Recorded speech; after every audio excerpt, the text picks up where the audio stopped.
یعنی اگر تو باپ کے اور ماں کے مال میں سے کچھ حصہ چاہتی ہے تو پھر پیسے لے لے اور چلے جا، پھر ہماری طرف کبھی نہیں آنا، اپنی شکل نہیں دکھانا، یا پھر بھائی لے لے، بھائیوں کے پاس آنا جانا جاری رکھ اور مال میں سے کچھ بھی مت لے۔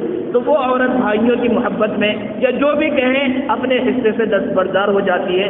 یہاں پر اگر کہ اس نے وہ حصہ چھوڑ دیا ہے، لیکن قیامت کے دن اس کو وہ حصہ دلایا جائے گا۔ اسی طرح جو بیٹے ہوتے ہیں وہ بیٹیوں کو حصہ نہیں دیتے، باپ کے انتقال کے بعد بہنوں کا حصہ مان لیا جاتا، ماں کو حصہ نہیں دیا جاتا۔ تو اس کے اوپر جو ہے مسلمانوں کو سب سے پہلے عمل کی ضرورت ہے کہ جو اسلام کا قانون وراثت ہے اس کے اوپر صحیح طرح سے عمل کریں۔ اور جہاں تک جو لوگ اعتراض کر رہے ہیں ان کے اعتراض کا جواب یہ ہے کہ اسلام نے تو عورتوں کو حصہ دیا، دیگر مذاہب کے اندر تو عورتوں کا حصہ ہی نہیں ہے۔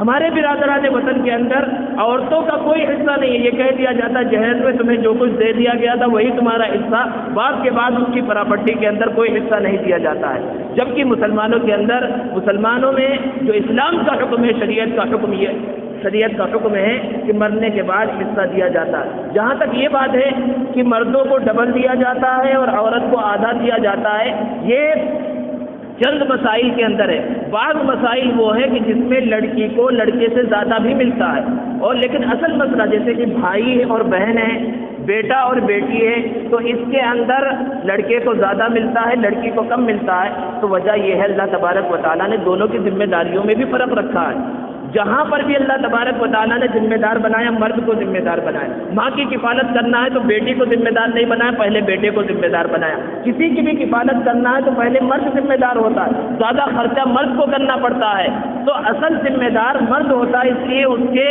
حصے کو بھی زیادہ رکھا گیا۔ اسی طرح ایک اعتراض یہ بھی کیا جاتا ہے کہ جب قرآن مجید کے اندر اللہ رب العزت نے بیان فرمایا کہ قتل کا بدلہ قتل ہے اگر اسلامی حکومت ہو، لیکن قتل کی کئی صورتیں ہیں۔ ایک یہ ہے کہ جان بوجھ کر مارا گیا تو اس میں تو قتل کا بدلہ قتل ہے، لیکن کبھی کبھی کسی کا قتل غلطی سے ہو گیا، مارنا نہیں چاہ رہا تھا، جیسے کہ جنگل کے اندر شکار کرنے گیا تھا، ہرن سمجھ کر کسی آدمی کو مار دیا، اس نے سمجھا ہرن ہے لیکن کوئی آدمی وہاں پر مر گیا، تو جان کر مارنا نہیں چاہتا تھا، تو یہاں جان کے بدلے جان نہیں ہے بلکہ یہاں پر اس سے دیت لی جائے گی۔ دیت کا مطلب یہ ہے کہ 100 اونٹ یا اس کی قیمت مقتول کے ورثہ کو دلایا جائے گا۔ تو شریعت کا حکم یہ ہے کہ اگر مرنے والا مرد تھا تو پوری دیت یعنی 100 اونٹ یا اس کی جو بھی قیمت ہے وہ دلوائی جائے گی قاتل اور اس کے خاندان والوں سے مقتول کے خاندان والوں کو، اور اگر مرنے والی عورت تھی تو نصف دیت یعنی آدھی دیت دلوائی جائے گی۔ اس پر اعتراض کرتے ہیں یہاں بھی مرد اور عورت کے درمیان آپ نے فرق کر دیا۔ اس کا بھی جواب وہی ہے کہ ایک عورت کا انتقال ہو تو اس سے بہت زیادہ لوگوں پر یعنی معاشی اعتبار سے بہت زیادہ لوگوں پر فرق نہیں پڑتا۔